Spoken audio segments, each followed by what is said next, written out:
সুপ্রিয় দর্শক, আসসালামু আলাইকুম। আশা করি আপনারা সবাই ভালো আছেন।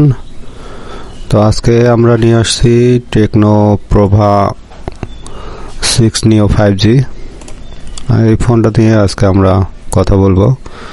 তো দর্শক দেখতে পাচ্ছেন কি এরকম হবে ফোনটা। এটা আরও কালার আছে, হোয়াইট হবে। এরপর ডিসপ্লেতে দেখেন, আমরা ডিসপ্লে নিয়ে কথা বলবো আজকে। Camera, processor, battery, connectivity. তো দর্শক, ফোনের আপাতত দাম রাখা হয়েছিল, মানে আগে দাম যেটা রাখা হয়েছিল সেটা হলো 24,999 টাকা, আর সেটা কমে 21,999 টাকা হয়েছে। তো কোম্পানি কিছু ডিসকাউন্ট করছে এটা গ্রাহকের সুবিধার্থে। তবে ফোনটা কিন্তু পারফরমেন্স অনেক ভালো। তবে ডিসপ্লে নিয়ে একটু কথা আছে, সেটা হলো এত বাজেটের ফোনের মধ্যে সেটা দিচ্ছে IPS LCD ডিসপ্লে, এটা কিন্তু কাজটা ঠিক করে নাই। তো দর্শক, চলেন আমরা বিস্তারিত কথা বলি এই ফোনটা নিয়ে। এখানে আমরা দেখতে পাচ্ছি 128 ভেরিয়েন্টে আছে এবং 256 GB ভেরিয়েন্টে আছে।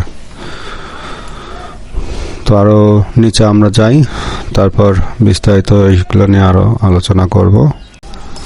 দর্শক, আমরা এখন স্পেসিফিকেশনে আছি, অর্থাৎ ফোনের ফুল ডিটেলসে আমরা এখন ফোনের ফুল ডিটেলস নিয়ে আমরা এখন কথা বলবো। ডাইমেনশন আছে 165.4, 76.8, 7.8 mm। এছাড়াও আপনার ওয়েট হবে 192.3 গ্রামের মতো, নর্মালি আছে। কিন্তু এখানে আবার ন্যানো সিম ইউজ করা হয়েছে, হাইব্রিড দেয় নাই। এরপর আইপি আছে, আইপি যেটা আপনার ডাস্ট অ্যান্ড প্লাস রিসেন্ট আছে, সেটা হলো IP54, মোটামুটি চলে। তবে বাংলাদেশি ফোন হিসাবে অনেক কিছু এই ফোনটাতে ইউজ করছে। যারা মিডিয়াম কোয়ালিটির ফোন নিতে চান তাদের জন্য এটা বেস্ট হবে। কালার্স কিন্তু আছে, দেখেন অনেকগুলো কালার আছে। এই কালার আপনার যেটা ভালো লাগে সেটা ভালো নিতে পারেন।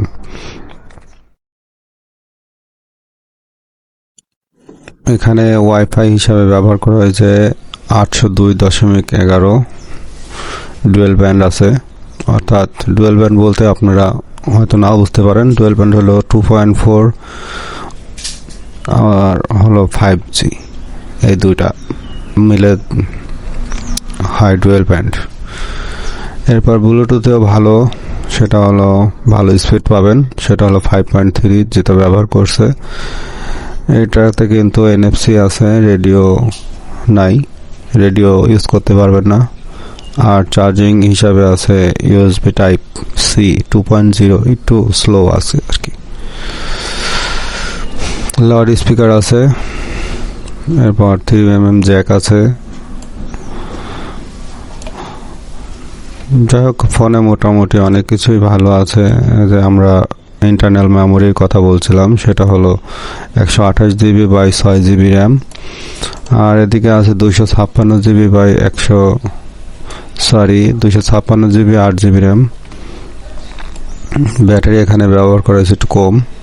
গতকালকে আমরা যেটা দেখাইছিলাম ওটা মোটামুটি ভালো ছিল, রেডমি শাওমি কোম্পানির। তবে বাংলাদেশের এই ফোনটাতে কিন্তু 5000 mAh ব্যাটারি দিছে, একটু 1000 কম দিছে। এখানে আবার 18 ওয়াট দিছে ওয়ার রেট, অর্থাৎ কেবল দিয়ে চার্জার দিয়ে চার্জ করা লাগবে। তবে সব কিছু থেকে ডিসপ্লেতে অনেক কম। গতকাল আমরা যেটা দেখাছিলাম ওইটাতে আপনার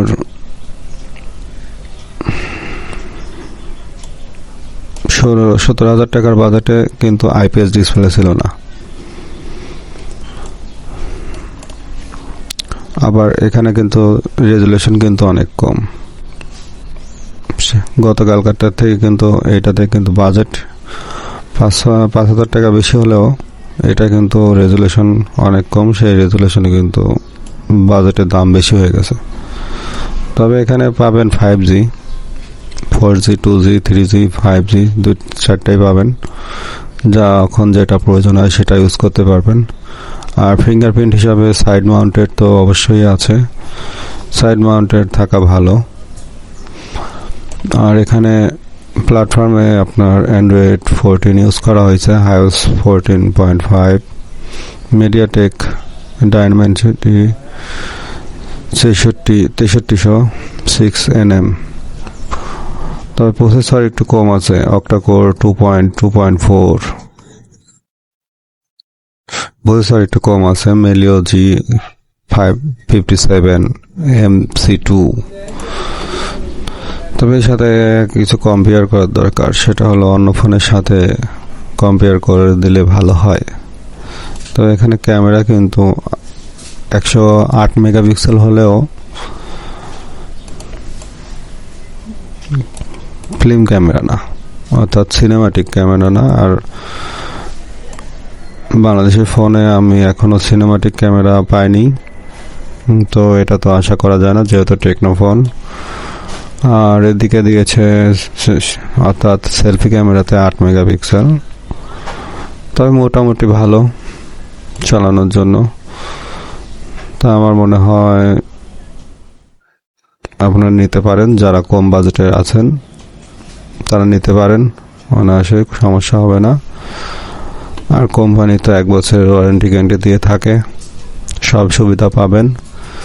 তো দর্শক, আজকে এ পর্যন্ত এখানে বিদায় নিচ্ছি। সবাই ভালো থাকবেন, সুস্থ থাকবেন। যারা এখনো আমাদের চ্যানেলটি সাবস্ক্রাইব করেন নাই, অবশ্যই চ্যানেলটি সাবস্ক্রাইব করে পাশে থাকবেন। এরকম আরও সুন্দর সুন্দর ফোন নিয়ে আপনাদের সামনে হাজির হব। যার যেটা ভালো লাগে দেখে সহযোগিতা করব, আপনারা দেখে নিতে পারেন। খারাপ হলে খারাপ বলবো, ভালো হলে ভালো বলবো। তো দর্শক, আজকে এই মুহূর্তে এখানে বিদায় নিচ্ছি। আল্লাহ হাফেজ, আপনারা সুস্থ থাকবেন। আল্লাহ হাফেজ।